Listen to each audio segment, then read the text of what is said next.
넘치는 것들을 통하여서 우리에게 맡겨진 영혼들 한 사람 한 사람 섬기며 나아갈 때 하나님께서 회복하여 주시고 하나님께서 그 영혼을 통하여서 일하시는 것들을 발견할 수 있도록 이 시간 가운데 한 성령께서 주장하시고 임재하여 주시옵소서. 함께 하실 것들을 믿사오며 예수 그리스도의 이름으로 기도하옵나이다. 아멘. 오늘 하나님 말씀은 신명기 10장 12절부터 22절까지 말씀입니다. 신명기 10장 12절부터 22절까지 말씀.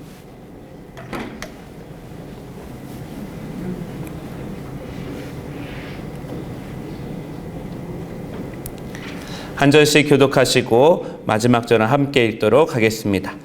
이스라엘아, 내 하나님 여호와께서 내게 요구하시는 것이 무엇이냐? 곧 내 하나님 여호와를 경외하며 그의 모든 도를 행하고 그를 사랑하며 마음을 다하고 뜻을 다하여 내 하나님 여호와를 섬기고 내가 오늘 내 행복을 위하여 네게 명하는 여호와의 명령과 규례를 지킬 것이 아니냐.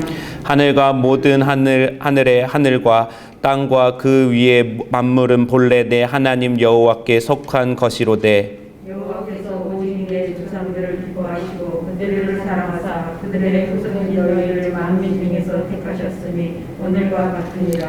그러므로 너희는 마음의 할례를 행하고 다시는 목을 곧게 하지 말라. 너희의 하나님 여호와는 신가운데 신이시며 주여 가운데 주시오 크고 능하시며 들어오시는 하나님이시라. 사람을 매물어보지 아니하시며 뇌물을 받지 아니하시고 고아와 과부를 위하여 정의를 행하시며 나그네를 사랑하여 그에게 떡과 옷을 주시나니 너희는 나그네를 사랑하라. 전에 너희도 내 땅에서 나그네 되었으며 내 하나님 여호와를 경외하여 그를 섬기며 그에게 의지하고 그의 이름으로 맹세하라.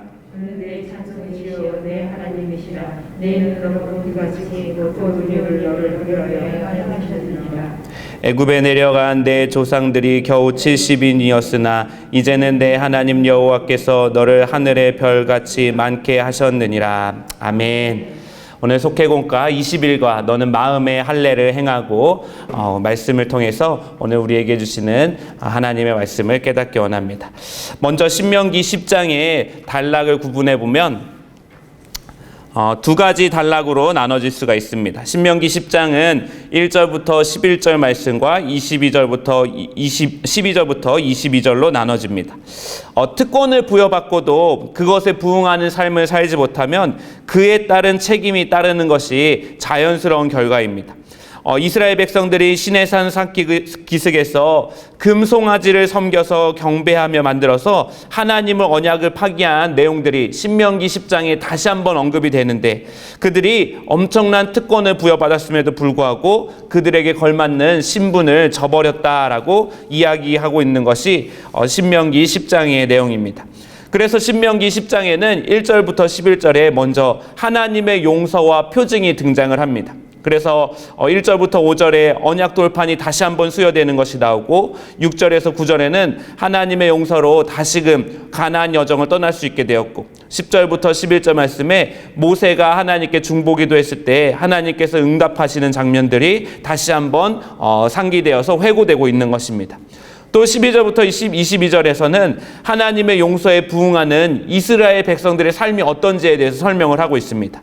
그래서 12절부터 13절에는 하나님께서 이스라엘에게 바라시는 것이 나오고 또 14절부터 18절에는 창조주 하나님의 속성이 나오고 19절부터 22절에는 하나님을 본받고 하나님을 경외하라 라고 이야기하고 있습니다. 먼저 오늘 본문 말씀을 한번 차근차근히 살펴보도록 하겠습니다. 신명기 10장에 있는 내용들을 여러분들이 성경을 찾아가면서 한 절 한 절씩 보시면서 따라오시면 될 것 같습니다.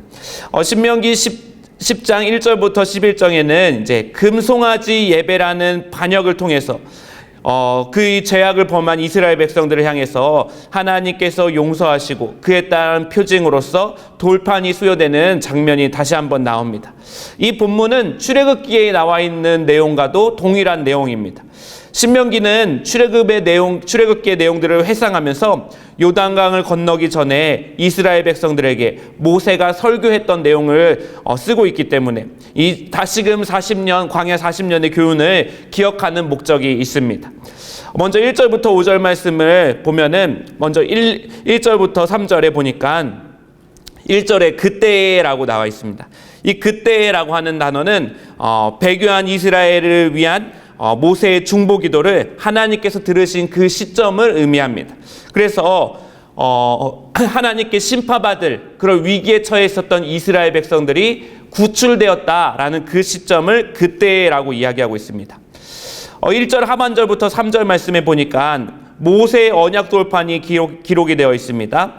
하나님의 명령에 따라서 언약 돌판을 넣을 궤를 조각목으로 만들고 처음 것과 동일하게 다듬은 다음에 두 돌판을 들고 산에 오르라 라고 나와 있습니다. 자, 그렇다면은 모세가 시내산에서 내려와서 금송아지 숭배를 보고 집어던졌던 첫 번째 돌판이 있지 않습니까? 그 첫 번째 돌판과 어떤 차이점이 있느냐? 첫 번째 돌판은 하나님이 만들어주셔서 하나님이 모세에게 주신 것이었습니다. 그런데 두 번째 돌판은 모세가 처음에 꽃을 보고 그대로 만들었고 모세가 돌판도 다듬어 가지고 그것을 산 아래서 다 만든 다음에 산으로 올라가는 여정을 이야기하고 있습니다. 첫 번째 돌판은 하나님이 시내산에 올라갔을 때 모세에게 산 위에서 줬는데 두 번째 돌판은 산 아래서 만들어서 산 위로 가지고 올라갔다라고 하는 것입니다. 모세가 돌판을 직접 만들어서 산으로 이고 올라간 이유가 있습니다. 하나님께서는 하나님의 백성들 특권을 강조하면서 그 특권에 대한 책임에 따른 그 순종과 충성을 다시 한번 새기는 의미에서 이 모세가 돌판도 만들게 하시고 돌판도 다듬게 하시고 그것을 산으로 지고 이고 올라가게 하시는 과정을 이스라엘 백성들에게 보여주셨다라고 하는 것입니다. 하나님은 이스라엘 백성들을 양육하시는 하나님이십니다. 실수보다 더 중요한 것은 실수를 용서하시고 실수를 통해 배우게 되는 그 하나님에 대해서 깊이 알아가는 과정들이 더욱더 중요하다라는 것을 이 두 번째 돌판을 만들고 산에 오르가는 과정 속에서 잘 보여주고 있습니다. 이 두 번째 돌판을 넣은 언약궤가 모압 평지까지 이르기까지 이스라엘과 동행했던 이유도 있습니다. 광야 유랑 40년 동안 이스라엘이 경험한 하나님의 용서와 이스라엘에게 필요한 모든 것을 하나님께서 공급하시는 그 은혜를 기억하는 것을 이 언약궤가 우리와 함께 동행하는 것을 통해서 이스라엘 백성들이 날마다 상기시켰다라고 하는 것입니다. 그리고 그 하나님은 가나안 땅에서도 동일하게 이스라엘 백성들과 함께 하실 것이다라는 약속의 표현이기도 합니다. 그래서 이 두 번째 돌판이 이스라엘의 진영 가운데에서 위치해가지고 함께 동행했음을 알 수가 있습니다. 그러고 나서 4절부터 5절 말씀에 보면은 두 번째 돌판도 직접 쓰신 하나님에 대해서 나와 있습니다. 두 번째 돌판도 직접 쓰셔서 모세에게 주셨다라고 하는 것은 하나님의 용서와 더불어서 이스라엘의 신분이 하나님의 소유된 백성이다, 제사장 나라이다, 거룩한 백성으로 회복되었다, 그것을 의미하는 상징적인 표현입니다. 그래서 그 언약궤가 요단강을 건너기 전에 지금까지 있다라고 5절 말씀에 이야기하고 있는데 이 지금까지 있다라는 말은 광야 40년 동안 수많은 시행사고를 겪었음에도 불구하고 하나님은 변하지 않으셨음을 이야기하는 것입니다. 하나님께서 신실하게 이스라엘을 인도하셨다라는 고백이 5절 하반절에 있는 지금까지 있느니라의 표현에 잘 나타나 있습니다. 이어서 6절부터 9절의 말씀을 보니까 여기서는 두 가지 포인트를 이야기하고 있습니다. 대제사장직이 이양되는 것, 그리고 언약궤를 질 수 있는 레위 지파가 선별되는 것을 볼 수가 있습니다. 앞서 이제 1절부터 5절 말씀에서는 하나님의 언약궤 돌판이 다시 한번 만들어지고 그 언약궤 돌판을 직접 쓰신 하나님에 대해서 기록이 되어 있다는 그 말씀 이후에 이 대제사장직 그리고 레위 지파의 선별, 뭔가 문맥이 잘 흐름이 맞지 않는 것처럼 보이는데 실제로 이 말씀을 들여다보면은 실상은 그렇지 않음을 우리가 볼 수가 있습니다. 먼저 6절에 보니까 모세라라고 하는데 이 모세라고 하는 것은 모세라는 뭐 그런 말이 아니라 모세라하고 하는 이 지명의 표현입니다. 이 모세라라고 하는 지명은 아론이 장사된 지역인데 정확하게 어딘지는 아직까지 밝혀지지가 않았습니다. 그런데 아론의 대제사장직이 그의 아들 엘르아살에게 계승이 되었다라고 이야기합니다. 대제사장의 직무가 무엇입니까? 지성소와 성소에서 정결을 위한 제의를 드리고 성소에서 행하는 모든 제의에 이르는 이스라엘이 드리는 성물이 연락되도록 노력을 하고 또 12지파를 하나님에게 중재하는 역할이 바로 대제사장의 역할입니다. 즉 하나님과 이스라엘 사이를 중보하는 역할이 바로 대제사장직이다라고 하는 것입니다.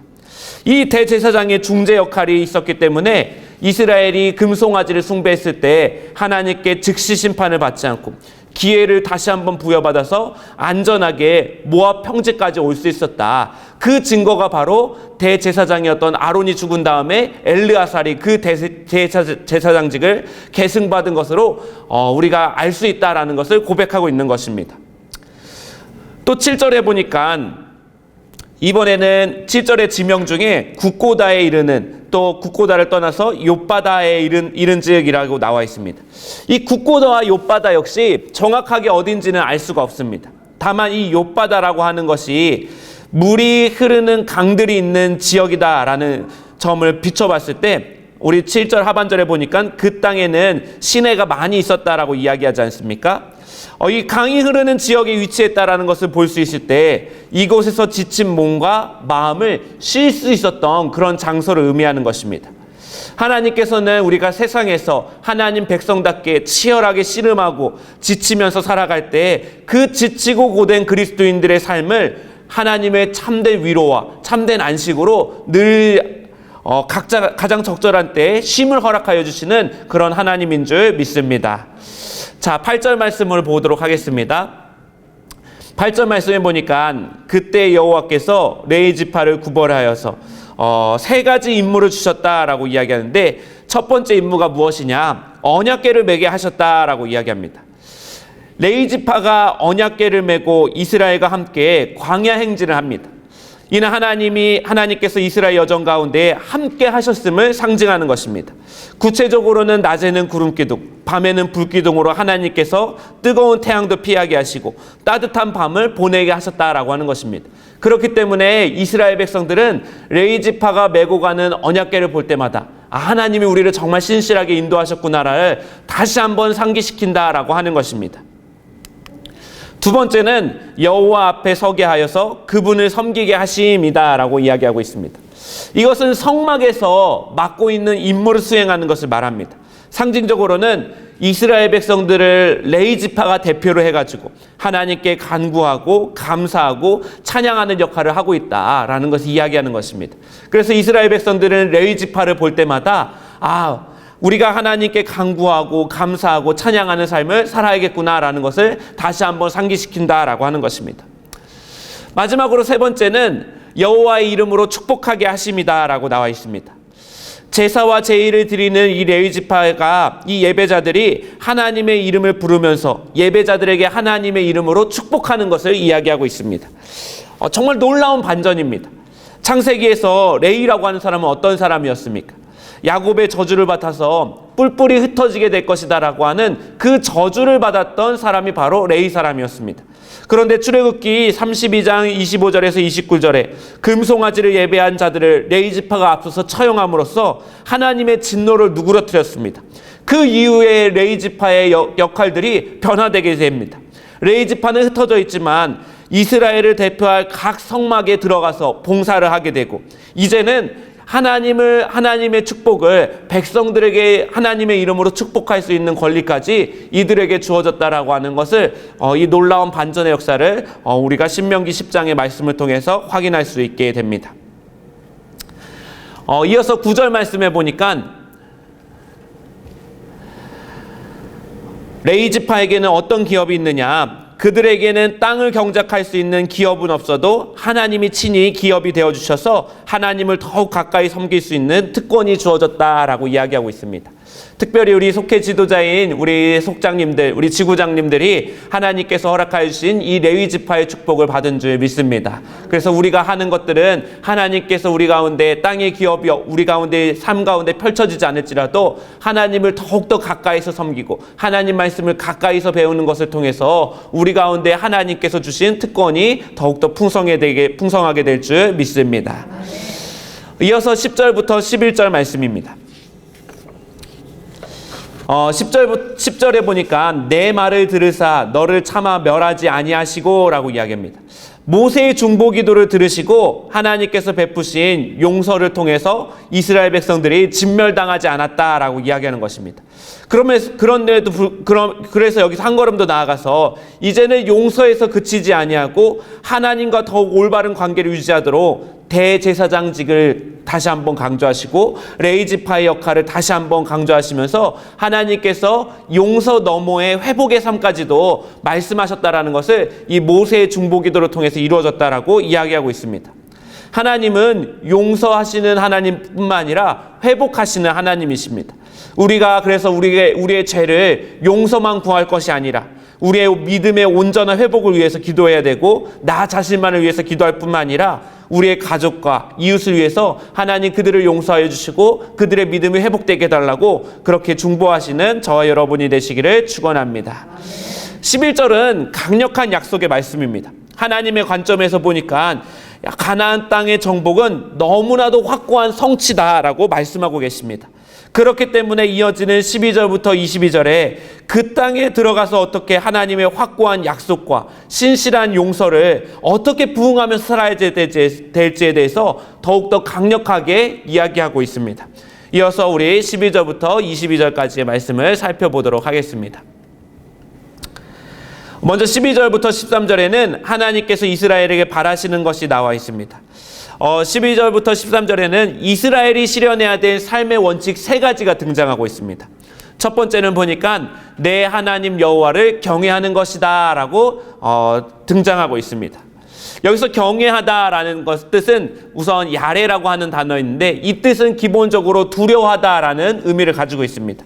근데 두려워하는 것뿐만 아니라 두려워한 다음에 순종하다라는 이야기를 하고 있습니다. 특별히 여기서 순종하다의 의미는 어떤 맹목적인 대상에 대해서 내가 두려워가지고 무서워가지고 굴복하는 것을 의미하는 것이 아니라 어떤 사랑하는 대상에게 그 사람이 나에게 요청하는 것, 내가 그 사람을 너무나도 사랑하기 때문에 그 사람이 나에게 요청하는 것을 조심스럽게 행하는 마음들을 이야기하고 있는 것이 바로 여기서 말하고 있는 순종하다의 의미입니다. 출애굽 2세대들은 당시 20세 미만에서 광야에서 태어난 사람들로 구성이 되었습니다. 그들은 출애굽 1세대를 통해서 이집트에서 구출해내신 하나님, 또 금송아지 반역을 분명하게 심판하신 하나님을 경험하면서 하나님에 대한 두려운 마음을 경험하게 되었습니다. 나아가서 광야 생활 동안에 하나님께서 부족함 없이 인도하신 모든 공급을 통해서 하나님이 모든 생존의 유일한 공급이다라는 것을 깨닫게 되었다라고 하는 것입니다. 그리고 요단 동편에 강력한 두 아모리 왕을 하나님께서 진두지휘하셔가지고 격파한 것을 보면서 전쟁에 능하신 하나님도 경험했다라고 하는 것입니다. 그의 합당한 삶이 무엇이냐? 바로 모든 말씀에 순종하는 삶이다라고 나와 있습니다. 그래서 내 하나님 여호와를 경외하는 것은 말씀에 순종하는 삶을 가리키고 있는 것입니다. 두 번째로 이제 그를 사랑하며라고 나와 있습니다. 이 사랑이라고 하는 단어는 고대 근동에서 왕과 신하 간의 서로 간의 충성을 이야기하는 것입니다. 왕이 신하에게 신실하게 사랑을 베푸는 것을 이야기하고 신하가 그에 따른 합당한 삶으로 왕에게 충성을 보이는 것이 바로 이 사랑하며라는 단어의 의미다라고 하는 것입니다. 이제 이스라엘은 이집트의 노예가 아닙니다. 광야에서 방황하는 유랑자도 아닙니다. 그들은 왕이신 하나님의 직속 신하다라고 하는 것입니다. 신하가 왕이신 하나님을 사랑하는 것은 선택사항이 아니라 필수사항이다라는 것을 이 그를 사랑하며라는 단어에 이렇게 표현이 되어 있다라는 것을 알 수가 있습니다. 세 번째로 이스라엘 백성들이 보여야 할 삶의 태도는 마음을 다하고 뜻을 다하여 하나님을 섬기는 것이다 라고 나와 있습니다. 특별히 여기서 마음을 다하고라는 의미는 자발적인 헌신을 의미하는 단어입니다. 또 뜻을 다하다라고 하는 것은 목숨을 내어놓는다, 생명을 내어놓는다라는 의미이고, 섬기다, 이 아바드라고 하는 것은 개인의 전 인생의 영역을 통해서 하나님을 향한 헌신적인 자세를 보이는 것을 말합니다. 그렇기 때문에 이 마음을 다하고 뜻을 다하여 하나님을 섬긴다라고 하는 것은 내 전부를 들여서 하나님을 따라간다라는 것을 이야기하는 표현입니다. 이어서 14절부터 먼저 이제 12절부터 13절에 보니까 이 모든 것들을 뭐 때문에 하는 것이냐라고 이야기하는데 내 행복을 위하여 한다라고 이야기하고 있습니다. 여기서 내 행복을 위하여라고 하는 표현은 너가 잘 되도록 너에게 번영이 주어지도록 축복이 주어지도록이라고 번역할 수가 있습니다. 이 번영과 행복은 순종의 결과로 주어지는 것임이 이 12절과 13절 말씀을 함께 읽어봤을 때 그렇게 유추할 수 있다라고 하는 것입니다. 왕의 신하로서 마땅히 누릴 권리가 너의 행복을 위하여, 너가 잘 되기 위하여라고 이야기하는 것입니다. 우리는 기복신앙이 나쁜 것이다 이렇게 이야기하지만 하나님께서는 하나님 말씀을 따라가고 하나님 말씀을 순종하고 자신의 전 인생을 바친 사람들을 위해서 하나님께서 그 행복을 책임져 주시고 모든 잘 되는 것을 책임져 주신다는 것이 이 말씀 속에 잘 기록이 되어 있습니다. 하나님께서 이 우리 가운데 허락하시는 이 놀라운 행복과 번영의 축복들을 우리가 모두 다 누리시기를 주님의 이름으로 축원합니다. 이어서 14절부터 18절에서는 창조주 하나님의 속성이 나와 있습니다. 먼저 14절에 보니까 하나님은 창조주이시기 때문에 하늘과 땅에 속한 모든 것이 하나님의 것이다 라고 나와 있고, 또 15절 말씀에 하나님께서 그 창조주 하나님께서 조상들을 사랑하신 목적이 후손인 너희를 사랑하고 모든 민족 중에서 이스라엘을 택하기 위함이다 라고 이야기하고 있습니다. 그러고 나서 16절 말씀에 보니까 이런 특혜를 주신 이유가 무엇이냐? 이런 특혜에 대한 이스라엘의 응답은 마음의 할례를 행하는 것, 곧 목을 곧게 하지 않는 것이다 라고 나와 있습니다. 여기서 마음의 할례는 마음의 표피를 제하는 것을 의미합니다. 즉 불순종을 의미합니다.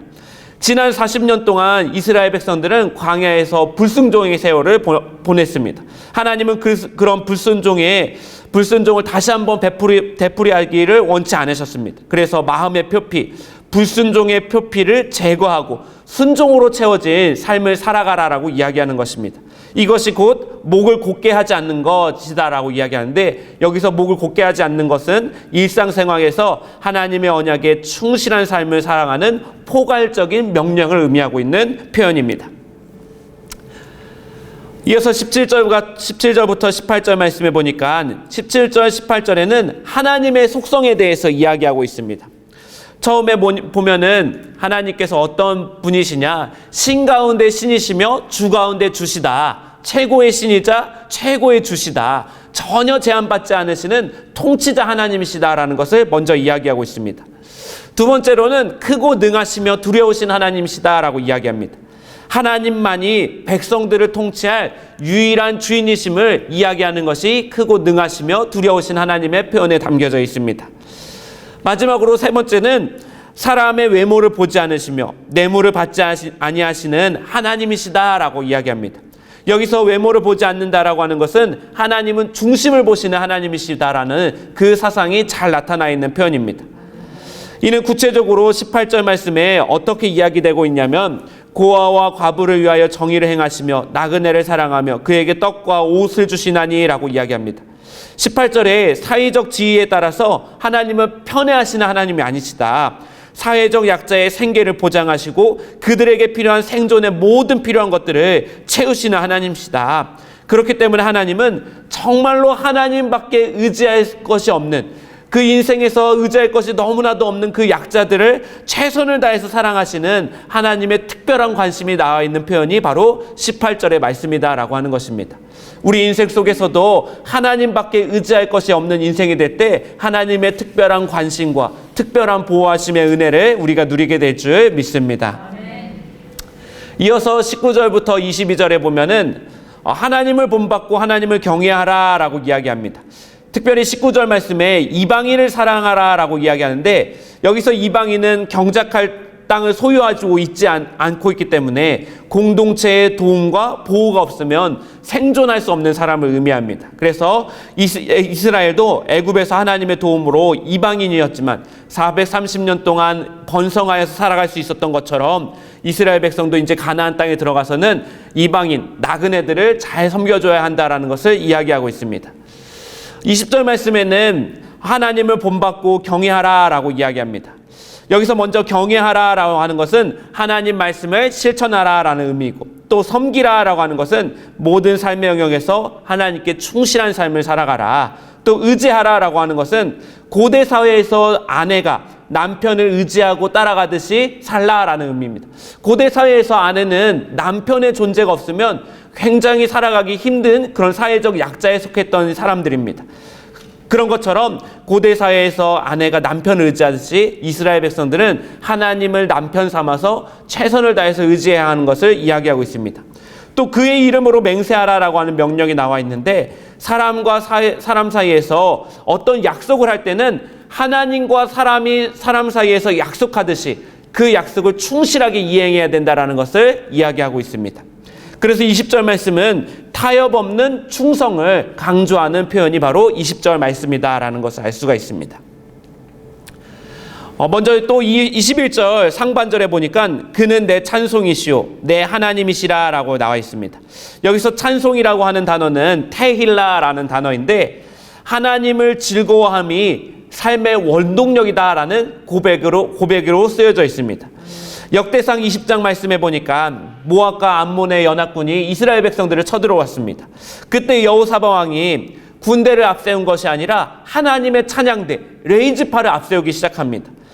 모든 백성이 너희는 너희 하나님을 신뢰하라. 그리하면 견고히 서이라. 그의 선지자를 신뢰하라. 그리하면 형통하리라고 외쳤을 때 찬양대가 여호와께 감사하세 그의 인자하심이 영원하도다라고 하나님께 찬양하면서 군대가 아닌 찬양대와 이스라엘 백성들이 감사의 고백으로 전진해 나갔을 때 하나님께서 이 모압과 암몬의 연합군을 물리치시는 장면이 역대상 20장에 기록이 되어 있습니다.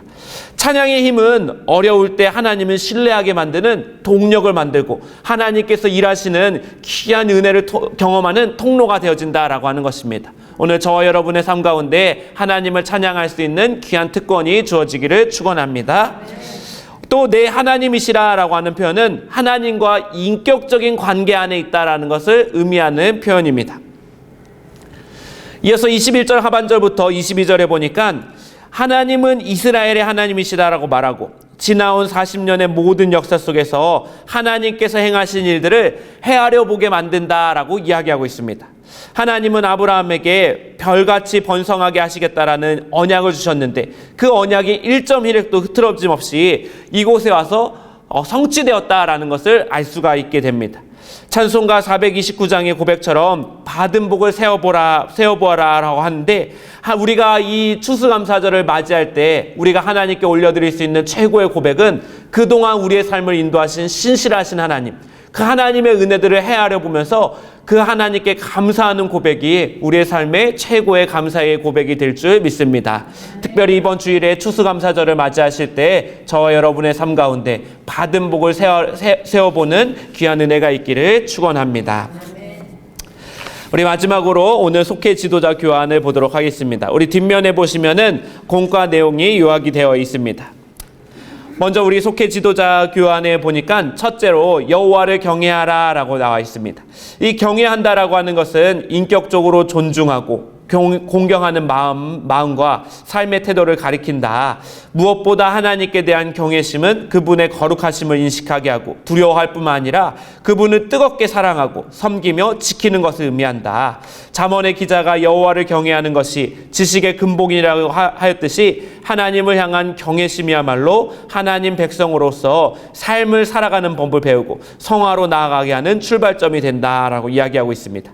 하나님을 경외하는 것으로부터 하나님에 대한 순종과 사랑과 섬김을 고백할 수 있는 저와 여러분이 되시기를 축원합니다. 둘째로 여호와의 명령과 규례를 지켜라 라고 이야기합니다.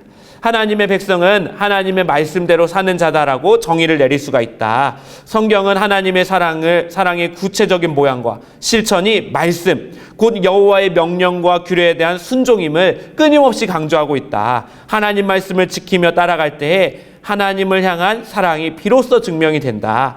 그리고 여기서 진정한 행복이 주어진다.